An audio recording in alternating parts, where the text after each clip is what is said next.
Ramtek police station हद्दीत येणाऱ्या काचुरवाई हातोडीजवळील Annapurna rice mill परिसरात असणाऱ्या वळणावर दुचाकी अनियंत्रित होऊन कालव्यात पडून झालेल्या अपघातात एका मुलाचा मृत्यू झाला तर एक गंभीर जखमी झाल्याची घटना 23 जून रोजी सायंकाळी घडली आहे।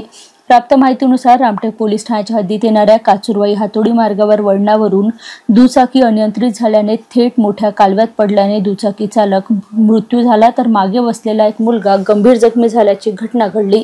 यात प्रामुख्याने मृतकात चालक हिमांशु पप्पू बेलेकर वय 18 वर्ष व आर्यन सुधाकर मेश्राम वय 18 वर्ष जखमी आहेत। दोघेही राहणार धनी तालुका मौदा या दोघांचा समावेश आहे।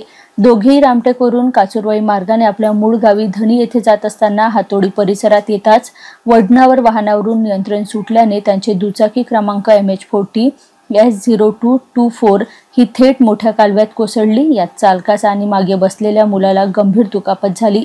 अपघात होताच गावातील नागरिकांनी दोन्ही जखमींना तत्काळ बाहेर काढून रामटेक उपजिल्हा रुग्णालयात दाखल केले, मात्र त्यांची परिस्थिती गंभीर पाहता उपजिल्हा रुग्णालयातून त्यांना थेट नागपूर येथे रेफर करण्यात आले। मात्र पहाटे सकाळी 7 वाजताच्या दरम्यान हिमांशु याचा उपचारादरम्यान मृत्यू झाला तर आर्यन जखमी असून त्याच्यावर उपचार सुरू आहेत।